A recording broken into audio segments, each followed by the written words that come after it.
किसी ने बड़ा खूब कहा है, माना कि औरों के मुकाबले बहुत कुछ पाया नहीं मैंने, खुद ही गिरा खुद ही संभला, किसी को गिराया नहीं मैंने। नमस्कार साथियों, मैं हूं डॉक्टर कैलाशपति दत्ता और आप देख रहे हैं केपी टॉक्स। जीवन में सक्सेसफुल बनने के लिए मां लक्ष्मी की कृपा जरूरी है और मां लक्ष्मी का आशीर्वाद वहीं होता है जहां स्वच्छता होती है, सफाई होती है। तो आप अपने घरों की सफाई जरूर करते होंगे, लेकिन आज इस वीडियो के माध्यम से मैं उन 5 बातों का जिक्र करूंगा जो मन की सफाई के लिए बेहद जरूरी है। नंबर 1, आप कर्म करते रहिए, फल की चिंता खुद प्रभु श्री राम करेंगे।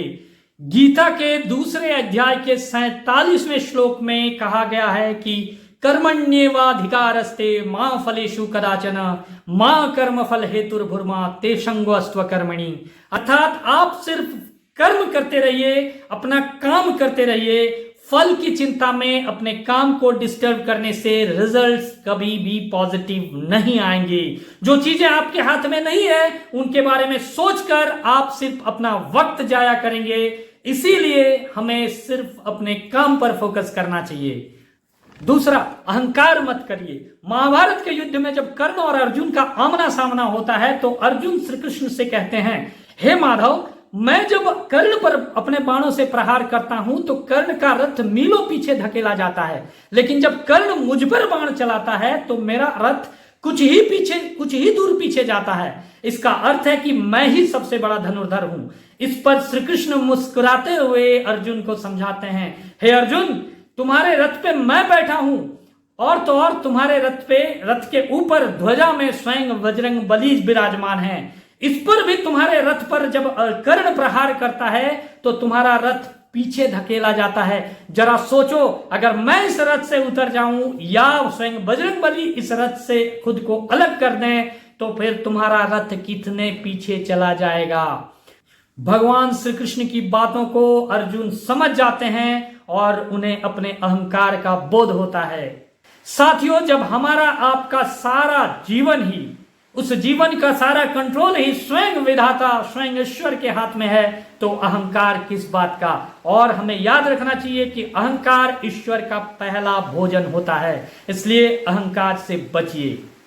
तीसरा, ईश्वर का ध्यान करें। आप जिस भी परिस्थिति में हैं, आप ईश्वर का धन्यवाद करना ना भूलें, क्योंकि याद रखिए, एक धनवान व्यक्ति इसलिए खुश होता है क्योंकि उसे लगता है कि मैं धनवान हूं लेकिन बीमार नहीं हूं। एक बीमार व्यक्ति इसलिए खुश होता है क्योंकि उसे लगता है कि मैं बीमार तो हूं लेकिन पागल नहीं हूं। एक पागल व्यक्ति इसलिए खुश होता है क्योंकि उसे लगता है कि मैं पागल तो हूं लेकिन अभी जिंदा हूं। इसलिए आप जिस परिस्थिति में भी हैं, आप यूनिक हैं, दूसरे से बेहतर हैं, इसलिए ईश्वर का धन्यवाद करना ना भूलें। नंबर 4, अच्छे संगत पालें। संगत का बहुत बड़ा असर हमारे जीवन पर पड़ता है। विश्वास कीजिए, अगर आप 4 बेवकूफ लोगों के साथ उठते बैठते हैं तो 5वां बेवकूफ आप खुद बनने जा रहे हैं। अगर आप किसी 4 चोरों के साथ आपका संगत है तो 5वां चोर आप खुद बनने वाले हैं। अगर आप 4 किसी इंटेलिजेंट व्यक्ति के साथ, बुद्धिमान व्यक्ति के साथ आप अपना समय व्यतीत करते हैं तो यकीन मानिए 5वां बुद्धिमान व्यक्ति, 5वां इंटेलिजेंट व्यक्ति आप खुद बनेंगे। 4 सक्सेसफुल लोगों के साथ उठेंगे बैठेंगे, उनके साथ समय बिताएंगे तो 5वां सक्सेसफुल व्यक्ति आप बनेंगे। क्योंकि मैं हमेशा कहता हूं, संगत का असर बहुत गहराई से आपके जीवन पर छाप छोड़ता है।